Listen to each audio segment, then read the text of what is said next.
Montana, 1885. The small town of Hole Creek, lost among pine forests and rumbling mountain peaks.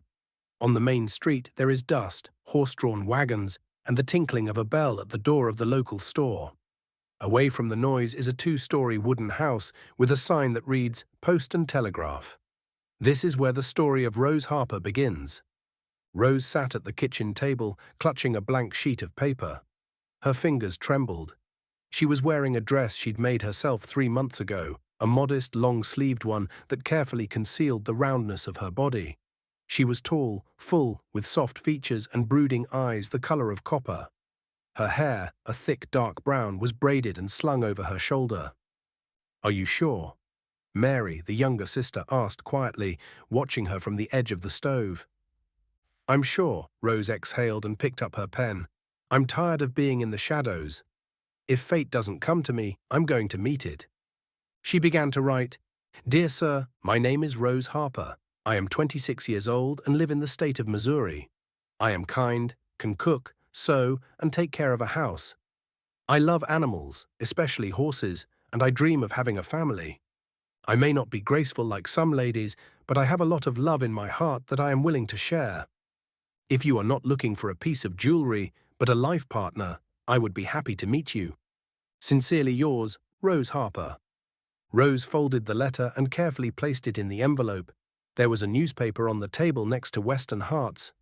It carried advertisements from single men on the frontier, miners, farmers, lumberjacks, and from women who wanted to marry them. She'd been reading these ads for a week now. One of them caught her eye. "Lonely lumberjack, 34 years old. Looking for a kind woman who isn't afraid of silence, can laugh and doesn't judge by looks. I have my own house in the mountains, a horse, firewood and coffee, just waiting for you." Rose picked up a pencil and circled the ad. The sender's name was Elijah Merriweather, somewhere in Montana. 2 days later, Rose stood in front of the post office. The hem of her dress fluttered in the wind. Inside, Mr. Collins, the elderly postmaster, was reading a telegram through his glasses. "Anything for me, Mr. Collins?" she asked. "Just the coal bill."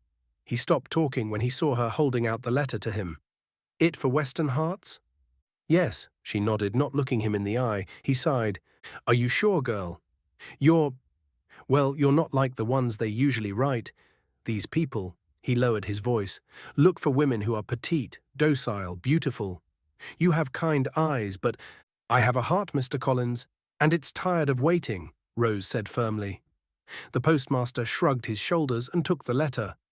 "Whatever you say. It's been 2 weeks." Rose checked her mail every day. Her heart sank at the sound of hooves. Was someone carrying a reply? She imagined a man in a rough jacket sitting by a fire in the pine forest, unfolding her letter and smiling, or wrinkles his nose, or throwing it away. It was the latter that made her heart ache. In the 3rd week, the answer came. The letter was on heavy paper, smelling of smoke and pine. "Ms. Harper, your letter touched me. I was not looking for a beauty. I was looking for a woman whose kindness would be warmer than a hearth in a winter storm. I am 34 and live in a cabin in the mountains near Hole Creek, Montana. I work with wood, alone feeding myself, and a horse named Johnny. I am writing to you because I felt the truth in your words. I won't judge you by your face or your figure, only by the way you look at the world. If you still want to continue, email me. Sincerely, Elijah Merriweather." Rose reread the letter over and over again. Each phrase was like a touch to the soul. He didn't write flowery, but there was something rare in his words' sincerity. "He answered," she whispered, looking at her sister. "Will you go to him?" Mary wondered. Rose clutched the letter to her chest. "I don't know yet. But for the first time in a long time, I feel like someone has seen me." 3 weeks later, Rose packed her small suitcase, which was filled with homemade dresses, fabrics, knitted items, and a few personal supplies. In the bag, some money and a couple of things dear to her, a locket with her mother's picture and an old book of poetry that helped soothe her soul. Her resolve was ironclad, though her heart beat anxiously. Rose spent 3 days on the train, rocking on the old wooden benches, trying to keep her thoughts in check. She thought about how she would meet Elijah, what he would be like. He had said in his letter that he didn't want looks, only kindness. But would he be able to accept her for who she was? Everything around her was new. She tried to make out each station in the stream of scenery, but she was dizzy with excitement. Maps and distances flashed before her eyes. Everything seemed strange and right at the same time. Rose could have stopped in a major city and started a new life. But she wasn't looking for that. She was looking for someone who would appreciate her, not for her looks, but for her inner strength. Upon arriving in Montana, Rose immediately felt a change. The fresh, cold mountain air was sharp and piercing, and as she rode in the carriage along the snow-covered roads, the forests around her seemed wild and impenetrable. Everything was so vast, as if nature itself had a part in the story. She wasn't sure it was right, but she couldn't go back. Soon the first traces of human civilization appeared on the horizon, small houses and dusty, almost empty roads. Hole Creek was a small village nestled in the foothills of the mountains and had nothing in common with the violent cities she'd seen in the newspapers. It was quiet and peaceful, as if time had stopped. Only occasional workhorses and wagons passed along the main street, making a faint noise. Rose pulled up to a wooden house on the edge of the village. It was modest but cozy, with a smoking chimney and a few logs stacked neatly nearby. It wasn't luxurious, but it was a place that spoke of fortitude. Rose's heart hammered hard. She looked dirty and tired after the long journey, but her eyes still shone with hope. Elijah stood at the door of his house, watching the carriage approach. He tall, with a broad chest and muscular arms that Rose guessed at once without seeing them. They were visible even in his clothes. He wore a simple dress of coarse cloth, and his face was stern and hard, like the face of one who had worked all his life in the forests and mountain valleys. When Rose jumped down from the carriage, their gazes met. His eyes were dark and deep, but they didn't have the judgment or pity she'd often seen in other men.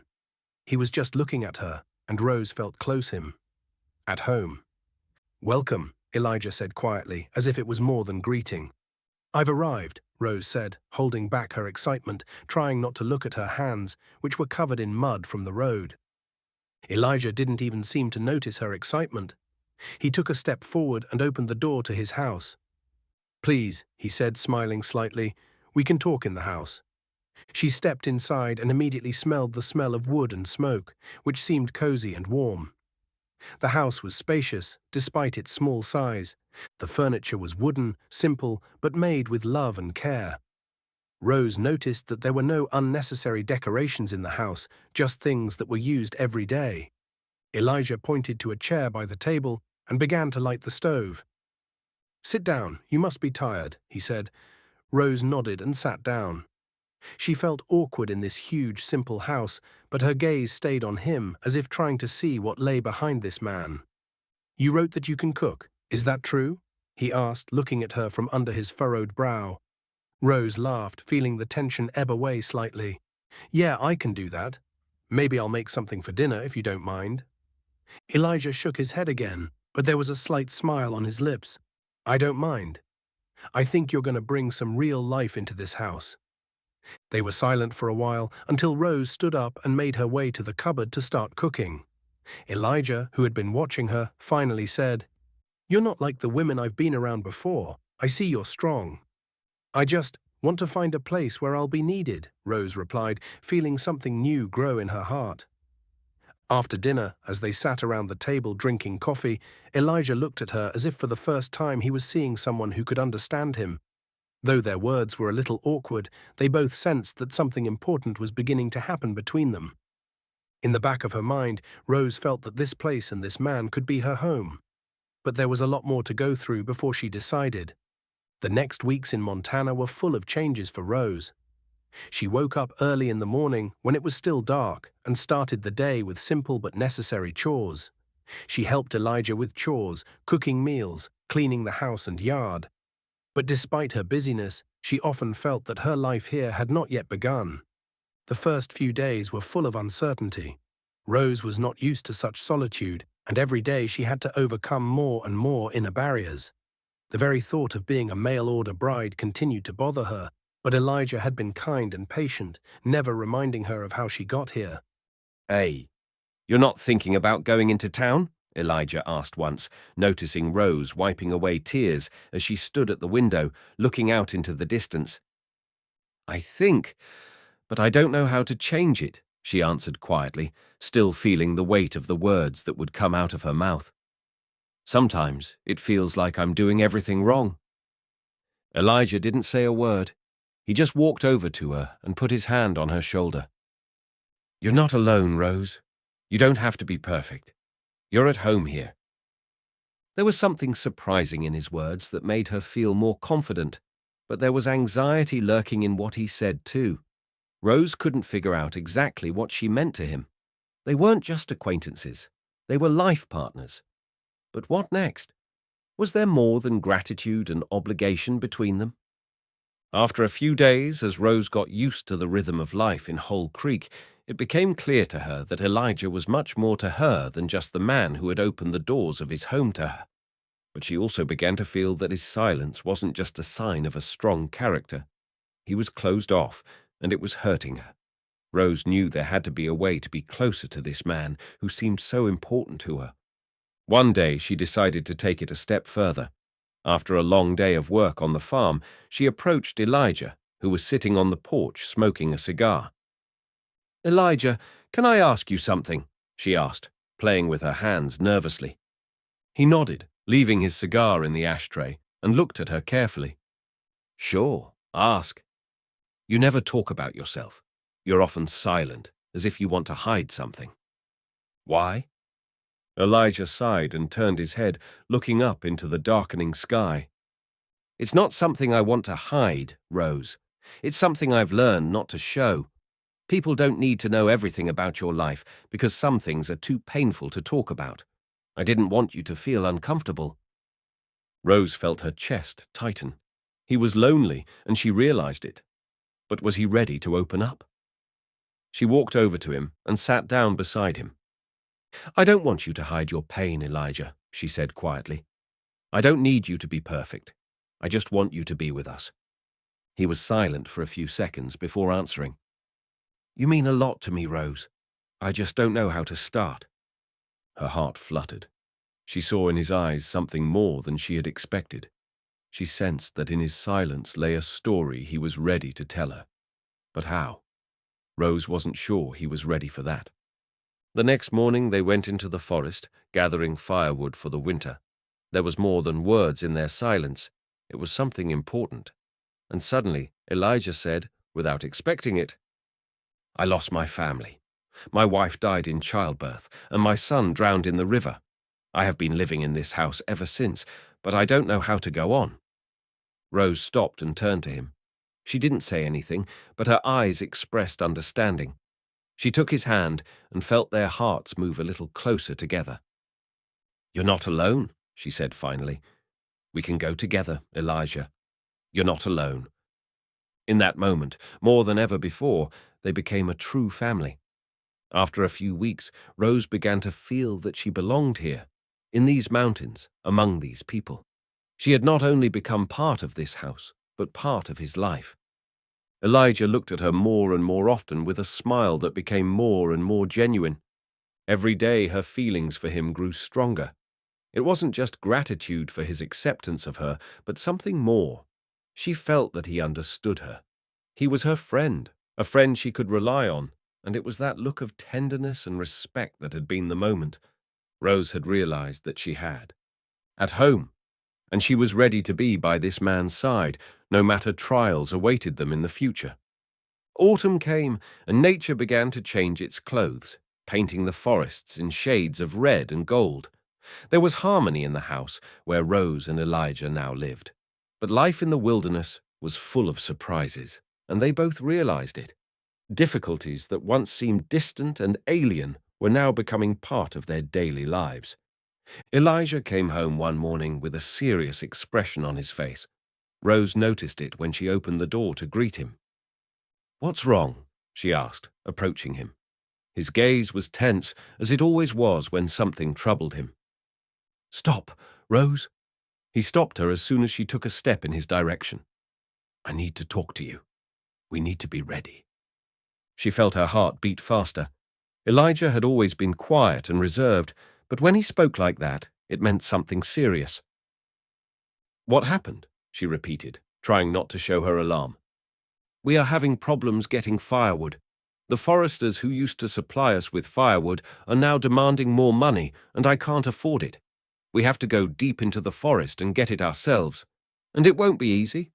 I don't know if we can make it before winter." Rose couldn't help but feel excited by this news. Time was critical, and if they couldn't get enough firewood, the cold winter would be a challenge. But her anxiety was immediately replaced by determination. "You're not alone, Elijah. We'll get through this. I'll help you." Elijah looked at her with gratitude, but also with disbelief. "You don't know what that means, Rose. It's going to be difficult. The forest is deep and wild. We're taking a risk." "We'll get through this," she said firmly, and her confidence carried over to him. Together. A few days later, they packed up and set off into the woods. Elijah had explained to Rose in advance that she should be prepared for any hardship. He said it wasn't just a walk in the woods, but a real trek to get the resources she needed. The forest was dark and silent. The shadows of the trees covered the sky, and every step they took echoed in the silence. Rose felt her fears fade away in this, the tranquility of nature. For a moment she even began to feel a part of this world, but her nerves never ceased to be taut as they went deeper into the forest. "We're almost," Elijah said, as they reached the area where he said they needed to work. They began by selecting some healthy trees to chop for firewood. The work was hard, but Rose didn't give up. She didn't complain and helped Elijah with every movement, despite her fatigue. "Rose, you surprise me," he said, when they finally sat down for a few minutes before continuing. "You're not afraid to work, and that's a lot different from what I thought when I first saw you." Her face flushed slightly, but she couldn't help but smile. "I've learned to be strong, Elijah. Times and circumstances change, and I have to be ready." He didn't answer, but she noticed his gaze soften as he turned to her again. But time did not wait. The forest grew more dangerous every day, and Rose realized that everything they did was a fight for survival. She felt more and more like she and Elijah were two halves who had to survive in a world full of challenges and unpredictable twists and turns. One evening, as they were returning home with heavy sacks of firewood, a strong wind suddenly blew in, and the rain began to pour. Rose and Elijah hurried to the house, but the rain didn't stop. When they finally returned, all their clothes were wet and their bodies were tired from the long journey. "Go inside and warm up, Rose.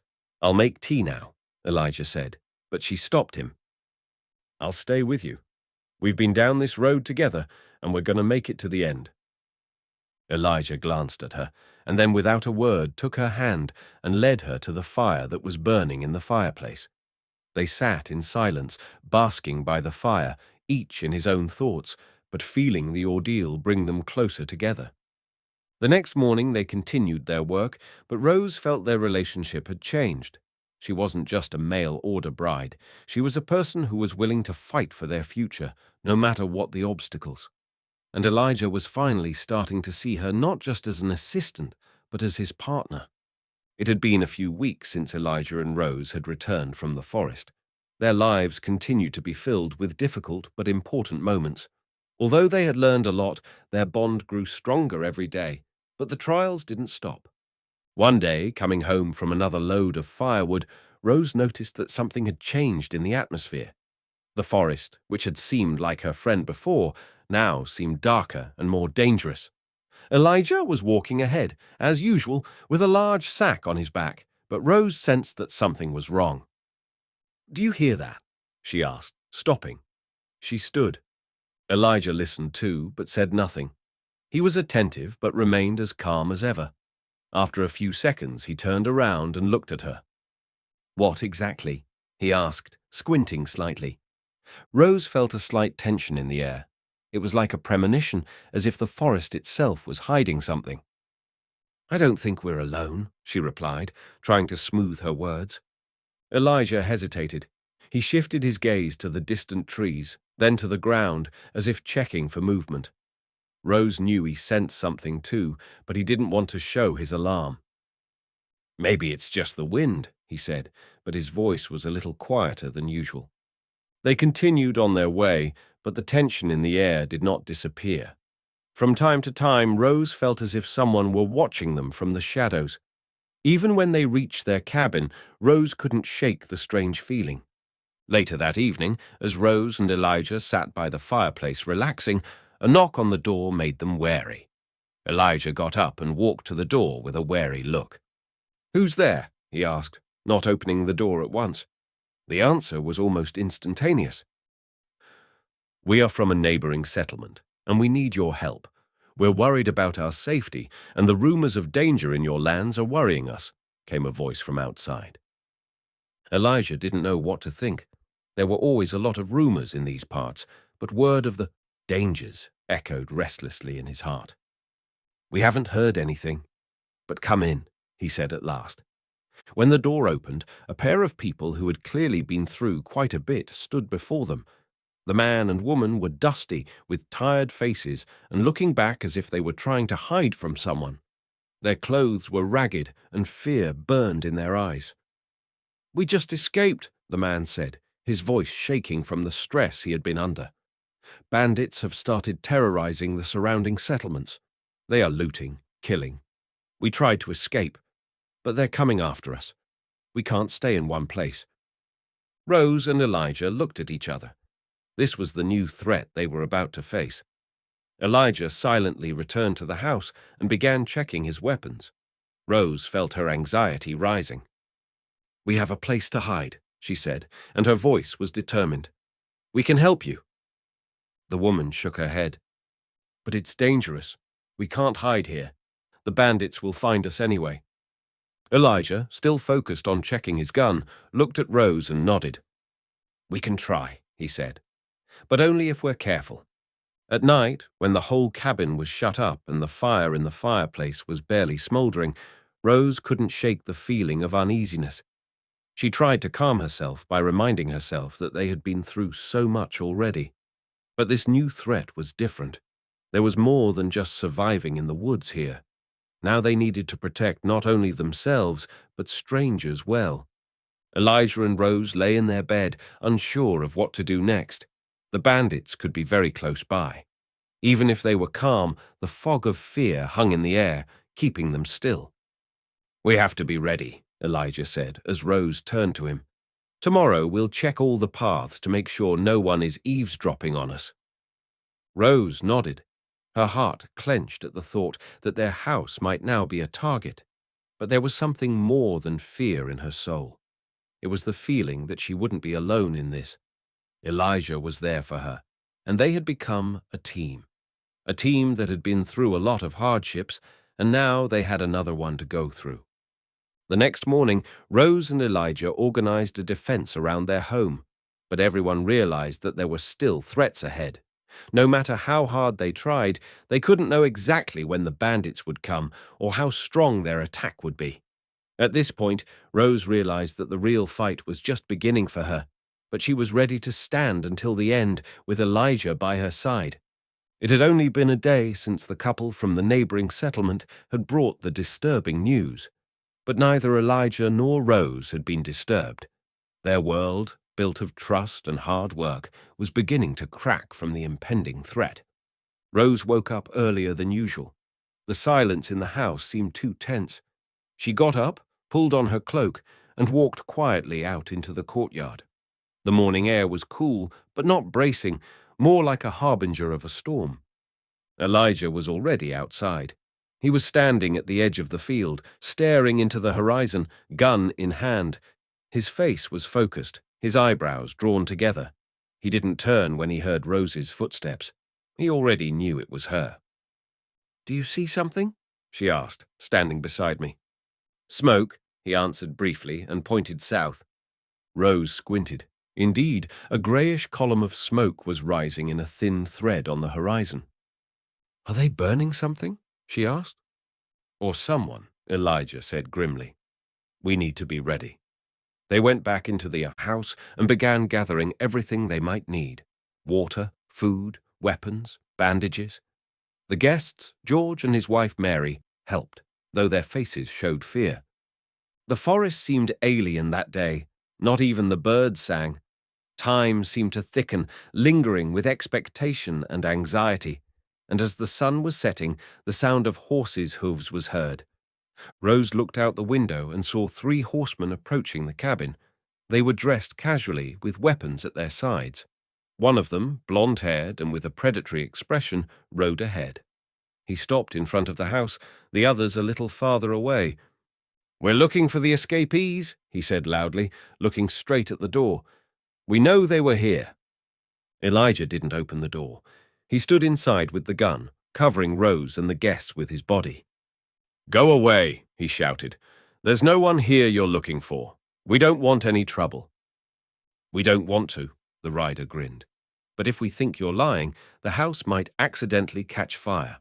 That sort of thing happens a lot in these parts." Rose felt rage boiling up inside her. Not fear, just anger. These people who thought they could come and take, disturb their peace. She put her hand on Elijah's shoulder. "Let me tell you," she whispered. He was surprised, but took a step back. Rose swung the door open. She stepped out onto the threshold, tall, stout, with a face full of determination. The rider raised an eyebrow. "Oh, and who you?" He grinned. "The owner of this nice little house." "I'm the one you're definitely not up," she said. "Go away. We're not giving you anyone." "Big, brave girl," he hummed. "It would be a shame to let a species like that go down in flames." He reached for his holster, but he didn't have time. The shot from Elijah's gun sounded like thunder. The bullet struck the rider's hat, knocking it off without hitting his head a warning. The other 2 men yanked the reins and sprinted away. "The next shot won't be at the hat," Elijah said from behind Rose's shoulder. The Trinity realized they hadn't run into frightened settlers. They were ready to defend themselves, and they knew how. The leader cast a baleful glance, turned his horse, and waved his hand. "It's not over yet," he shouted, and disappeared into the forest. When all was quiet, Rose turned to Elijah. He looked at her with quiet admiration. "You were incredible," he said. "I'm just tired of being afraid," she answered. "I've lived too long in fear of being unwanted, of being different. But now I know who I am, and I'm not giving that up to anyone." Later, as night enveloped the valley, everyone sat around the fireplace. The tension had subsided, but the calm had not yet returned. Rose looked at Elijah, holding her hand, and at George and Mary, who looked a little calmer for the first time in a long time. "We'll make it," she whispered. "We're stronger than we think." And in that simple phrase was everything: pain, growth, courage, and love. And though the threat did not disappear, the house became a fortress, not of stone, but of will and unity. And Rose was the heart of that fortress. It had been a week since the horsemen had left their home. The tension had not abated in that time, but no new attacks had come. It was as if life had frozen in anticipation, as before a thunderstorm, when the air is taut as a string and the silence seems deafening. Every evening, Rose walked to the edge of the field to gaze into the woods. She wasn't looking for enemies. She was looking for peace. But it didn't come. Elijah continued to work as if nothing had happened. He wasn't just a lumberjack by trade. It was his way of living, to get to the heart of the matter, stubbornly, powerfully, without wasting words. But Rose had seen him sleep with his gun by his bed, the way every creak outside the window made him clench his fist. "We can't live like this forever," she told him one night, "always waiting for someone to come for us." He nodded silently, placing his palm on her shoulder. "I know. I was thinking. We could go to Fraser. There's more people there, more protection. Maybe we could start over there." Rose looked at it for a long moment. This was home, their first home. But she realized home wasn't worth living, and especially not worth living in constant fear. "All right," she said quietly, "but I don't want to leave as a fugitive. I want them to know that we left of our own free will, not because we were afraid." That same night, a fire broke out. The smoke woke them up. A slight odor at first, then a choking wave. Rose jumped up, coughing, and Elijah rushed to the door. The fire was already creeping toward the barn, flames licking the log wall. "Quick, the bucket!" he shouted, grabbing the bucket and running to the well. Rose tore the bedspread off the bed and began knocking down the flames at the entrance. George and Mary woke up and jumped out into the yard. It was a planned attack. New fires broke out near the neighboring hill. Someone was setting them on fire, aiming to surround them with fire. "Horses!" Mary shouted. Someone had let the horses go. Rose ran toward the stall. She could barely see the road in the thick smoke, but she heard one of the mares snorting. The horse was tethered. She quickly cut the rope and led the animal outside. Elijah, coughing, walked back to the house, pouring water on the roof. But the wind was against them.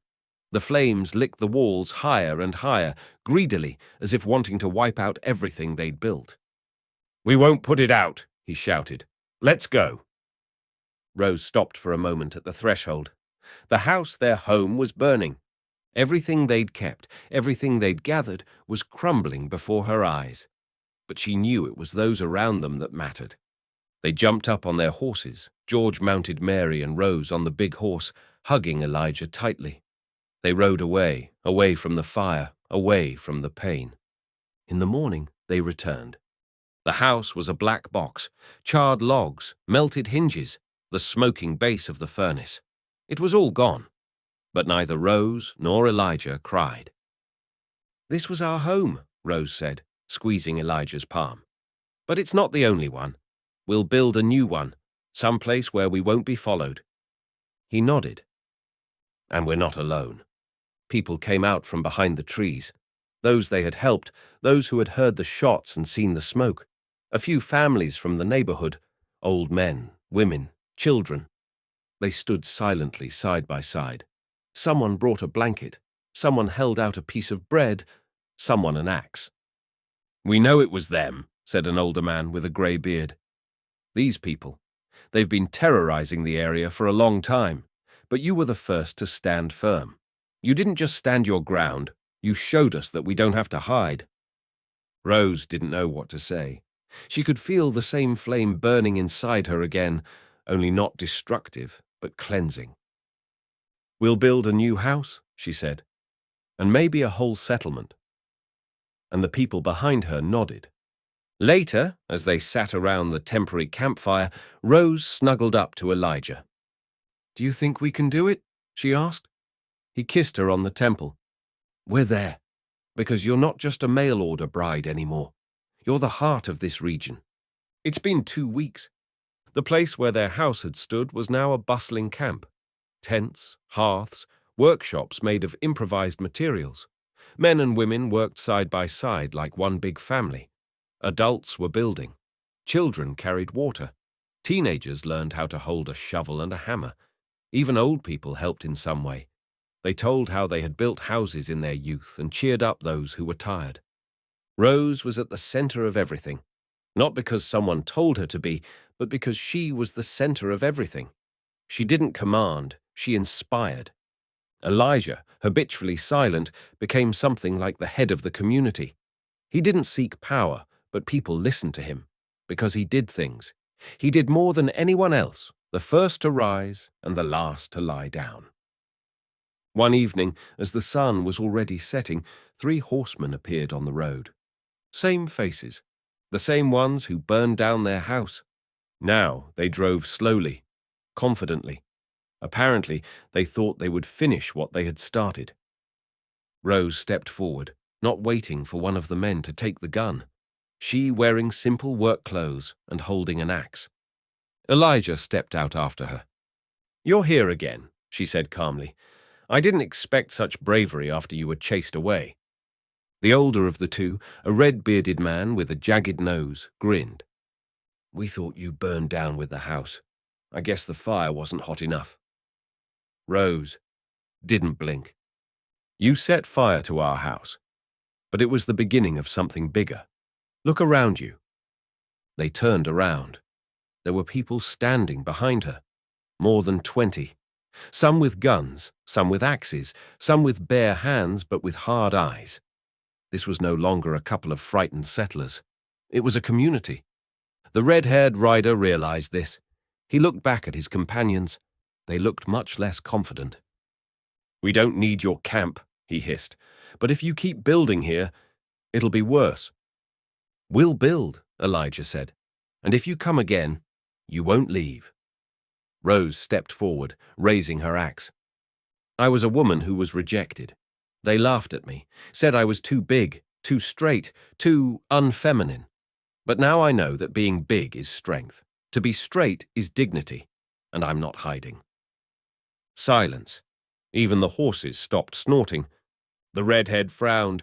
Then he spat on the ground and turned his horse around. "It's not over," he threw in. "This is just the beginning," she replied. They drove away. Later that night, when the fires were burning out, Rose sat with Elijah by the fire. "You weren't scared," he said. "Scared," she answered honestly. "But fear is no reason to back down. I've been backing down for too long, my whole life, no more." He hugged her. "I'm proud of you." She smiled. "I'm us."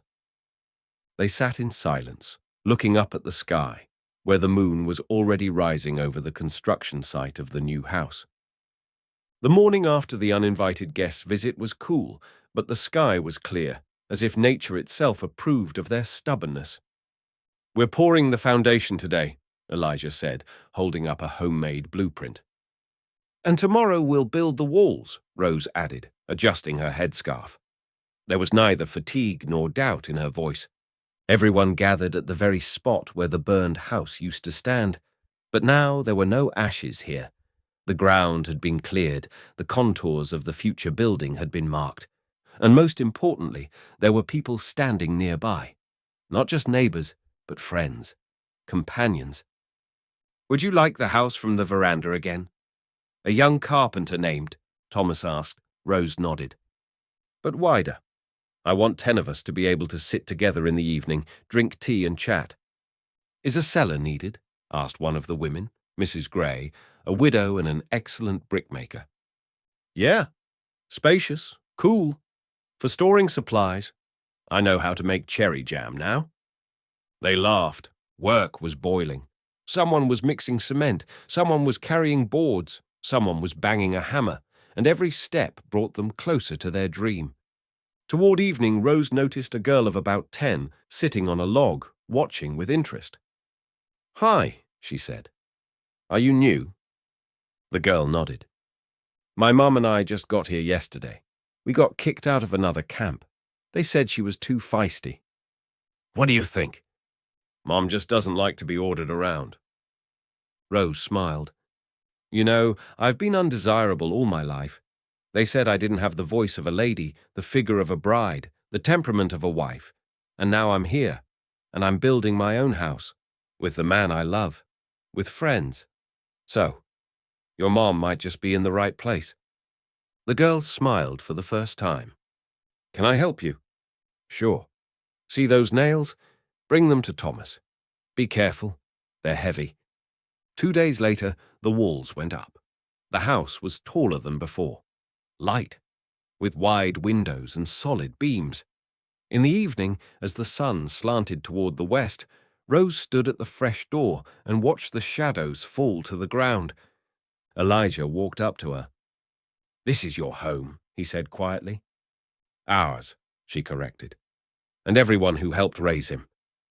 He took her hand. "I want you to know, I don't just love you. I respect you. As a woman, as a human being, as a strength." She looked at him, not hiding her emotion. "And I you, because you weren't afraid to be around me. You didn't hide behind me. You didn't duck. You became a support, not a cage." They stood silent, the blue sky above them.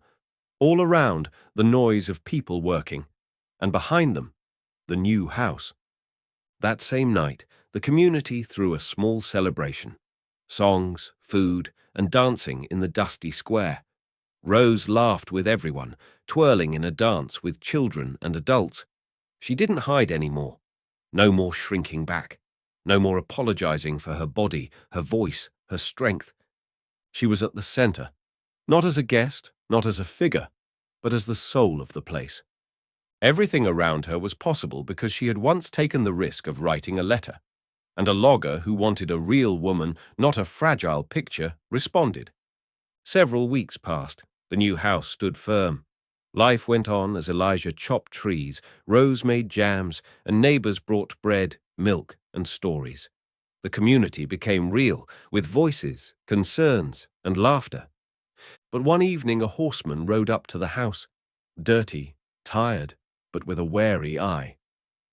"Where's Rose Barkley?" he shouted. Rose stepped out onto the porch, wiping her hands on her apron. "It's me." "You're in trouble. Hargreaves' gang is south again. They say they're heading for the hills. 7 men, armed, took a van in Forest Hollow."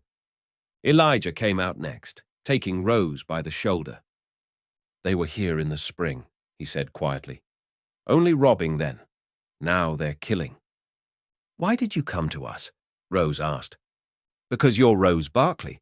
People say you know how to hold a line, that your village isn't just houses, but a community, a strong one. We thought, if anyone can fight back, it's you." She was silent for a moment. Then she looked at Elijah. "We need to get everyone together. Tonight." 2 hours later, almost all the residents had gathered in the main barn. "They're coming from the south," Elijah explained. "They've got horses, Winchesters, Dot. They're used to taking by force. But we're not the ones who give up." "We are not an army," Thomas objected. "We don't even have guards." "We have heads and hands and houses we won't give up," Rose said. She stood in front of them, her voice firm. "I'm not calling for a fight. I'm calling for defense. We can prepare.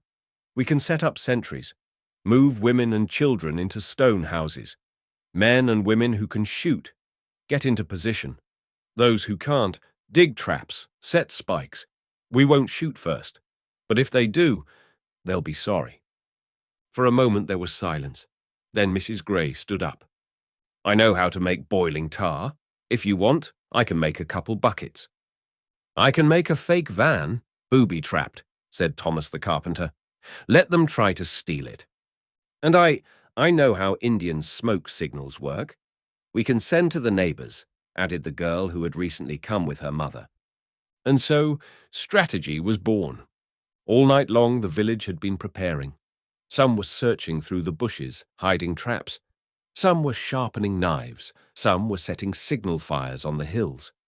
Elijah and Rose went from house to house, supportive, smiling, checking in. "Do you think they'll come?" she asked in the morning. "I think so. But even if we don't, we know what we're worth now, and what it takes to be together." In the morning, the horsemen showed up. 7 men, dirty, in dusty hats, with lazy malice in their eyes. One rode in front, the same Hargreaves. Scar on his cheek, rifle over his shoulder. "Surrender!" he shouted as he rode to the edge of the village. "We'll take what we want and leave." In response, silence. But people showed up from behind the houses, not with guns, faces, reserved, confident. And when one of the bandits tried to move forward, his horse suddenly fell into a hole covered with branches. The horse screamed, and the man fell out of the saddle. "Get back!" shouted Hargreaves. There was a loud from the barn. The tar was boiling. Smoke rose from the hill, a signal to the neighbors. The bandits hastily turned around. As he walked away, Hargreaves glanced back and caught a glimpse of Rose standing in the middle of the street. No weapons, no protection, just her. Strong, tall, ready. He spat on the ground and left. "They're gone," Elijah said. "They didn't just leave. They remembered not to come back here," Rose said. People came out of hiding, laughter, relief, tears, but there was no euphoria, just a sense of power, realized, shared. That night, Rose stood on the veranda again. The moon lit up the ground like silver. The girl came up to her. "You weren't scared." "Scared? Very scared. But being brave isn't about not being afraid. It's about not letting fear take hold. The girl nodded. Then I want to be brave too. Like you. You're already brave. You just know it now. It was a week after the Hargreaves gang had retreated from the hills. Life was back to the it had been, but with a new flavour. People greeted each other more warmly. Children ran through the streets without fear. And in the evenings there were gatherings in the barn, singing, telling stories, sharing dreams. Rose began writing down the names of all the newcomers in a large journal she kept in her closet. She asked each one where they were from, what they could do, what they dreamed of. "You're like the mayor," Elijah grinned once, watching her write down the name of a young woman visiting from Kansas. Maybe the mayor, or maybe just someone who wants people not to feel lost. He looked at her with warmth. More and he hid that gaze, less and less often. One morning they walked along the river together, Rose carrying a basket of apples, Elijah carrying a log on his shoulders. Spring was in full swing, and the breeze smelled of young grass and honey. "I thought you were going to leave after winter," she said suddenly. "I thought you were going to send me back north," he grinned. "Seriously, Elijah." He stopped, placing the log on the ground. "I'm not leaving, Rose. Not because it's cozy. It's because I've found a place where I can be me, and someone I can talk to, be quiet with, build with, fall down and get up with. That's you. It's always been you." Rose froze. She had heard the words often. Beautiful, empty, pretend. But this voice didn't sound like a dusty novel. It sounded like an axe plunging into a pine tree. Straight, honest, with impact. "You know," she said quietly, "I've always been shunned. They said I was too tall, too sturdy, unfeminine, unattractive. I even received letters saying, 'Sorry, I'm not the right build.' Even when I came here, there were slanted glances. And I looked at you, and I thought, there she is, the one who doesn't shake with thunder, who goes forward even when everyone else is running backward, who holds the cup as if she could stop the storm." Rose grinned. Then she stepped closer. "Is that really what you think of me?" "Thinking and feeling. Every day since you took a letter from me with dirty fingers and said, 'Come in.'" She reached out, cautiously, as if afraid to break the magic. He hugged her, firmly but gently. His hands were hard as bark, but there was no pressure or rush in them. They stood like that under a tree, the water running beside them, reflecting their silhouettes. Two people who had found each other not by fate, but by choice. Daily, stubborn, real. The next day a caravan approached the village. 4 wagons, 8 riders, flags with a blue circle. These were people from the county administration. They came to check it out. They said it was an illegal settlement. They needed registration, taxes, laws. Rose went out to them first. Elijah followed, then dozens of settlers. "We are not savages," she said. "We have a register. We have a headman. We rules. If you want to talk, we'll talk. But if you're here to take away, you can't. We're not just temps." The man in uniform looked at her for a long time, then at the people. "Are you the village of Berkeley?" "We are a village. We don't have a name yet. But if we do, you won't be the one to give it to us." After long negotiations, the district representatives agreed that they would formalize them. They will give them 3 months to prepare the documents. They'll appoint an inspector, but they will recognize their existence. As the riders rode away, Rose sat on the steps of her house, wiping her forehead. "This is just the beginning," Elijah said, taking a seat next to him. "Yes, but now the beginning is ours." She looked off into the distance to where the sun was setting. It was as if there was not just spring ahead, but a new chapter. The day was. The dust stood over the road, and even the horses seemed sluggish. The people in the village worked slowly in the shadows without speaking. Everything was dormant until she appeared. A dusty carriage, black as the night sky, with a wiped coat of arms on its side, stopped at the edge of the village. A woman in a long charcoal-colored dress stepped out of it. Her figure was slim and precise, her movements precise, almost military. There was a smile on her lips, but in her eyes there was an icy abyss. "I apologize for the intrusion. My name is Viola Hale. I'm looking for a man named Elijah Cross." Rose was standing not far away by the well. When she heard the name, she turned around. Elijah walked toward the carriage, looking at the woman as if he'd seen a ghost. "Viola, what are you doing here?" "Came to reclaim what is mine," she replied with venomous softness. All the talk in the village fell silent. People stared at them, not knowing what they were talking about. Rose stepped closer. "Who is she?" she asked quietly, looking into Elijah's eyes. He lowered his head. "My ex-fiancée, daughter of an Ohio banker. We were engaged. Before the war." "We were more than engaged," Viola interjected. "We were a union of two families. You took vows, Elijah, and then you disappeared. No letters, no words. And now I see that you're building a house with someone else. Except, I'm not used to being defeated." She looked around the village with the look of a possessive woman who must be obeyed immediately. "I'm not going back to Ohio empty-handed. Either you come with me, or I'll sue Cross for desertion and fraud. You think I don't know how the law works?" Elijah clenched his fists. His eyes were black with anger, but he held on. "I was at the front. The letters didn't come. When I came back, there was no one. You married someone else. Only after I was convinced you were dead.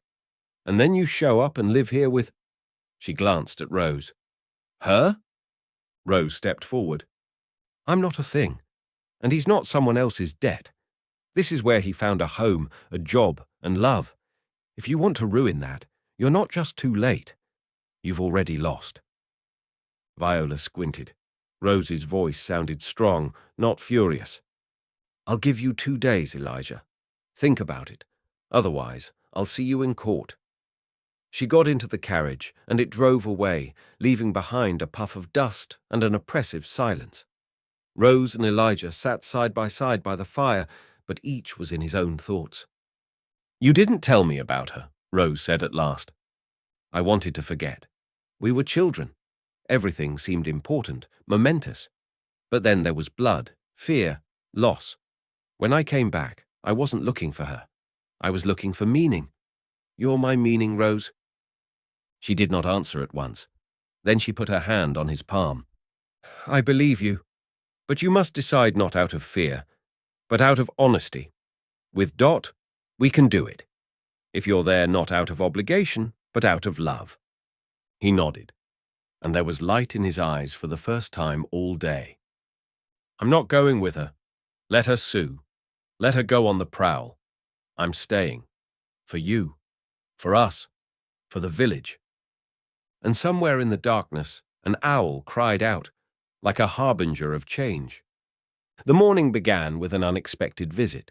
A rider in a black coat rode up to the village square. He presented a document with a sealed wax seal and entered the saloon where the men usually gathered for counsel. Behind him were 2 assistants. All were silent. "I'm Walter Slade, attorney for Miss Viola Hale. I am suing Mr. Elijah Cross based on documents filed with the county court. The charges are breach of prenuptial agreement, breach of duty, fraud to obtain property benefits." The documents he placed on the table in front of the mayor. "There is also a temporary court order that all transactions on Mr. Cross's land be suspended until the circumstances are clarified. Logging is under county supervision. Violations are punishable by fines and arrest." There was a rumble in the hall, but Slade only grinned. "State laws don't ask about feelings, just signatures." Later that day, Viola showed up at the door of the house where Rose and Elijah lived. She entered the house uninvited, looking like a hostess returning from a trip. "Cozy. And so, simple. You've always been a fan of excess, Elijah. Well, I guess years of war change things." "You have no right to come in here," Rose said firmly, stepping between her and Elijah. Viola tilted her head to the side. "And you're brave, but naive. You think love is everything? I have resources, connections. I could destroy this village, buy its land, put a factory here, and you wouldn't recognize this place. One call from me, and you'd be gone. Why? For revenge? For the sake of justice, Viola said coldly. I won't allow myself to be humiliated, especially not for some low-born, overweight woman. Rose stepped up close to her. You're strong, Viola. Smart. But you're lonely, and you want the whole world to suffer you. We're not your playthings. We'll see about that. In the evening, the villagers gathered in the saloon. Elijah told them everything: the treaty, the lawsuit, the threat. Some were silent, fearing the consequences. But old Jeremiah, the veteran, said, The law can be different. But I saw how this man worked, how he cared for people. If they want to take him away, let them know that we have the strength to say no. People began to stand up one by one. Old men, women, teenagers. One voice was followed by another. We will not let what we have built together be destroyed. No lawyer is going to rewrite our destinies. She thinks money is everything, but we have honor. Elijah was overwhelmed. He looked at each of them and saw in their eyes the support he'd never had in the city. And Rose, standing beside him, knew that their love had become the heart of this land. Later, in private, she said, You're not alone. Never again. I know, he nodded, but it's going to be hard up ahead. She won't back down. Then we won't back down either. And there was no more fear in their gazes, only determination. Viola wasted no time. 2 days later, a delegation arrived in town. 2 officials from the county land office and a representative from the tax office. Formally, it was to check the paperwork, but everyone realized it was a blow. Mr. Cross, said one of them, a gaunt man with graying temples and a briefcase. According to the new ordinances, your cutting license is suspended pending the outcome of the proceedings. Also, according to the new audit, you owe the county over $800. Payment is due in 2 weeks. Failure to do so will result in forfeiture. Elijah clenched his fists. It was a game of destruction. Silent, cold-blooded. We won't raise that kind of money, he told Rose that evening. The timber sale has been halted. All shipments are under county control. Then we'll find another way, she replied. The next morning, Rose sat down to write the letter. She wrote it by hand, in beautiful, confident handwriting. In it, she told of the injustice, of how their land was being taken away by the law, of how the rich woman was taking revenge for her rejection with power and money. She included photos of the village festival, of the children, of the logging site where the locals worked. Then she sent copies of the letter to several newspapers, from Denver to Kansas City, and to one organization, the Women's Alliance for Marriage Justice, which she had heard of before. Is that the best we can do? Elijah asked. This is just the beginning, she replied. A week later, the letters reached their addressees. First came the silence, and then a flurry. A column appeared in the Denver Times, When Wealth Becomes a Weapon, a story of love and struggle on the edge of civilization. Other publications picked up the wave. People wrote in support. Some sent money, and one day a telegram arrived. Ms. Rose, your story touched our hearts. We offer legal help free of charge. We are the Honest Landowners Union. We stand behind you. Signed, Alice Morton, chair of the union. Elijah was shocked. All this because of your letter? No, Rose said, because of the truth. It's stronger than any lie. That same evening, a new man arrived on Cross's land, wearing glasses and carrying a folder under his arm. His name was Harry Chandler, a lawyer sent by the union. We'll review the paperwork, we'll do the taxes, we'll take depositions, and we'll file a countersuit. Against Viola? Elijah wondered. Against her lawyer, and against the district office if we can prove collusion. Rose smiled for the first time in a long time. So now we have guns, too. We have a law, only it should work for those who are honest. So began their fight back, calm, deliberate, but growing stronger every day. And though Viola was far away, she could already feel it. Control was slipping away. Viola could not believe what was happening.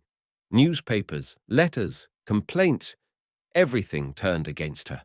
Her name was mentioned with a shadow of scandal, and even her friends' high society began to avoid her. She realized she had to act differently, thinner, dirtier. "Tell me, who was she before she came here?" she asked the man in the black coat.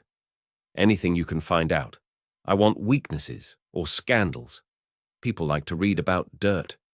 The man's name was Tommy Grace, and he wasn't a journalist, but he knew how to write what looked like the truth. A week later, the papers carried notes, thin as if they were gossip, with no direct accusations. "Too beautiful to be just a wife." Who is Rose Mackenzie, and why is she hiding a past? A mail-order bride with dark secrets. The articles didn't assert, but they hinted. The subtexts were dirty. Rose read them with her lips pressed together. She felt it was a weapon not against her personally, but against the trust she'd worked so hard to earn. "People will start whispering," she told Elijah. "Let them whisper," he hugged her. "Those who know you won't believe it, but rumors are like weeds. You can't stop them if you don't pull them out by the roots." In Mabel's store, she was eyed with suspicion. In the blacksmith shop, 2 teenagers giggled when she walked by. Even the pastor at the service dropped a phrase. Some arrive here with their souls already stained to the borders. It hurt, more than she wanted to show, and even more than Elijah realized. "I've been through all this before," she whispered in the night. "When she was a girl, I didn't fit their mold. And now, again." He took her hands in his. "You changed this town. You gave people hope.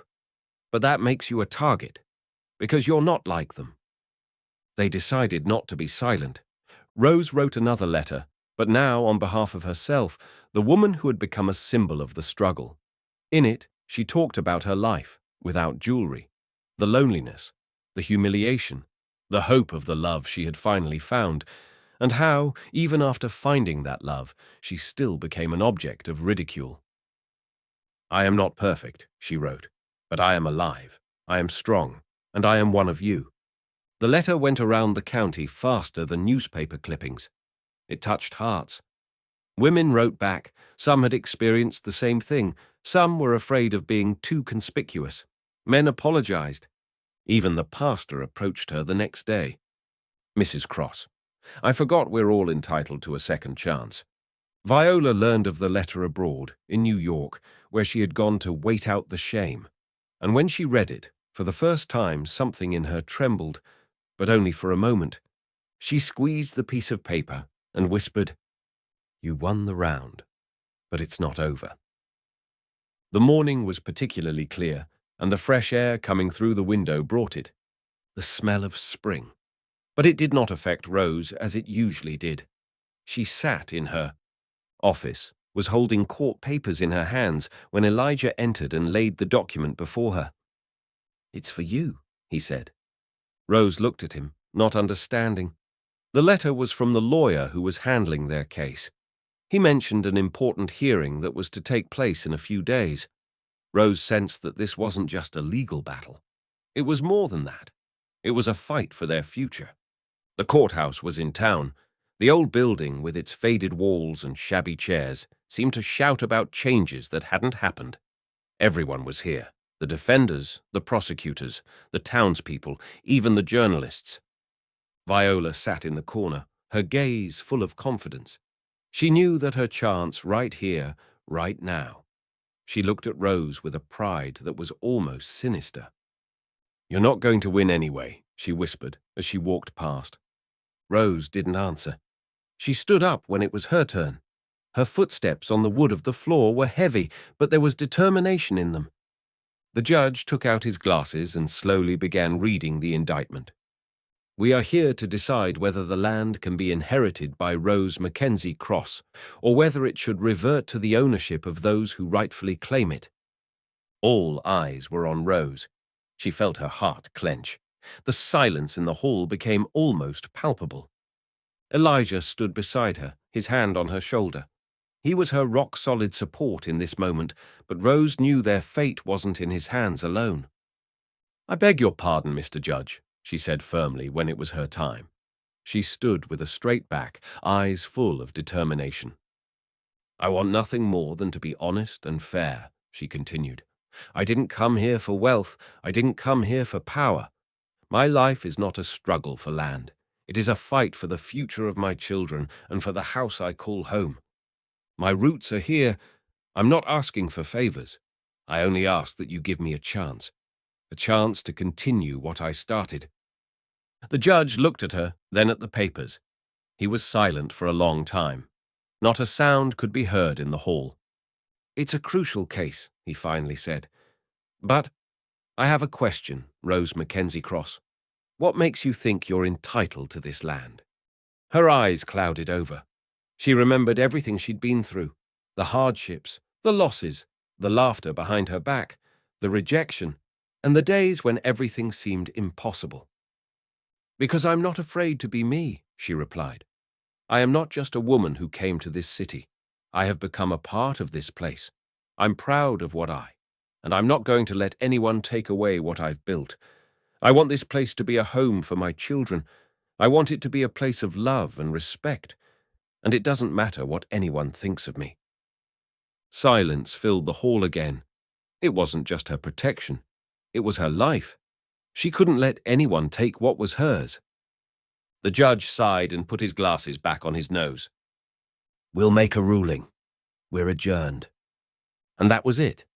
It was the moment of truth. But Rose couldn't say how she felt. She just stood there, feeling the weight of the decision. It wasn't the end. It was only the beginning. When they got outside, Elijah took her hand. "You did the best you could," he said. She nodded, but she knew it hadn't been decided yet. Rose took a deep breath, looked at Elijah, and said, "I won't give up. Even if we win, I'm gonna fight. Fight for everyone to see me for who I am. Fight for love." And as they headed toward the house together, her steps became lighter. The wind blew the last of the fall leaves down the street as Rose sat at the window of her house, wrapped in a woolen blanket. Time passed slowly, and every morning began with the anticipation of a letter from Elijah. She had long ago gotten used to the idea that his words were the only connection to a world she had only dreamed of before. With each letter, her world grew brighter and her heart grew fuller. She could not forget the moment when she had first seen his letter. He wrote about his life in the forest, about the hardships he had to overcome, about how he was used to loneliness and how important it was for him to find a woman who could share his life and help him create comfort in his world. He wrote how impressed he was with her determination and how she could handle what was impossible for others. "You're not just a woman of letters, you're my salvation." These words cut deep into her soul, and she was beginning to believe that there could be more to her life than loneliness and dissatisfaction with herself. As hard as it was, she still felt that this man she thought of so often was someone more than just a friend. He was someone who saw things in her that others didn't. He didn't see her through the prism of her looks, but through her soul. This letter wasn't just words. It was a declaration of love that was more precious than any riches. Rose sat back in her chair, printed out the next letter, and began to read. Elijah wrote that he was thinking of her again, that he was ready to meet and perhaps start a new life. But his words were not just a comfort to her, but a revelation. "You are the one I want to be with. I'm sure of it. It doesn't depend on what you look like. It depends on who you are, and I love you for that." Tears involuntarily filled her eyes. She put the letter down on the table and sighed quietly. It was so unexpected and yet so reassuring. Elijah was ready to start a new life with her. He didn't see her size as an obstacle. He loved her precisely because of who she was. Rose put the letter down beside her and thought. Her mind raced with memories of trying to justify her existence to others, of being rejected as unnecessary. But now that Elijah had written those words, she felt that she really was needed, and not just by him. She was important to him, just the way she was. This moment, this letter, had changed everything. She didn't need to make excuses now. She realized that love might not what she had imagined. She stood up and looked at the picture outside the window, the forests and hills and log cabins that had seemed too far away, but now they were more real than ever. Rose knew she had to meet Elijah. She had to see him, not just through the words of a letter, but in real life. After the judgment was handed down in court, Rose and Elijah's life had a long-awaited peace of mind. The trial was over, and despite their fear and doubts, they were able to overcome all the obstacles that the cruel world had put in front of them. Now their lives could begin a new phase. Rose felt her heart fill with hope, but also with anxiety. There were new trials ahead of them that could change everything. Elijah was beside him as they left the courthouse. He couldn't help but notice how different Rose had become, not just physically, but mentally. She'd been through so that there was a hardness in her gaze that hadn't been there before. "We did it, Rose," Elijah said, sliding his hand over her shoulder as if embracing her with invisible support. He knew how much this ordeal had meant to her, and how hard it had been not only for her, but for as well, to fight the world that constantly judged them. Rose smiled. It wasn't just a smile of relief, but a smile of real release. She felt that despite all her fears and worries, she was able to be herself and not give up. Elijah was her rock, and now they could move forward together. "This is just the beginning, Elijah." "We still have a lot to go through," Rose said, squeezing his hand as they walked toward the courthouse exit. She knew there would be many trials ahead, but she wasn't scared now. Everything that was happening could be overcome if they held on to each other. The trial was over, and now Rose and Elijah could think about their future. Their home was quiet and cozy, and it had become a real refuge for them. But not everything was so simple. On the way home, Rose remembered her fears again, how her appearance had always been an obstacle, how she'd been rejected by those who couldn't see her true worth. But in Elijah's eyes, everything had changed. He'd never seen her through the prism of appearance. Her soul and character were more important to him, and that gave her the strength to move forward. Walking along the snow-covered path, they approached their house. It was modest, but to them it was the dearest place in the world. Here, Rose could be herself. She realized that everything that had happened in her life ultimately led to her finding her true love, her soulmate. Elijah had become her support and her hope, and now they could both build their lives without looking back. "Are you ready to start a new phase?" Elijah asked, looking at her with love and respect. Rose looked at him and smiled. She was ready. This was her fresh start, her chance at happiness, and she knew that Elijah would be there for her, supporting her through every challenge. "Yes, ready," she replied, feeling her heart fill with love and warmth. A new day was coming in their lives, full of hope and love, and this path they would walk together,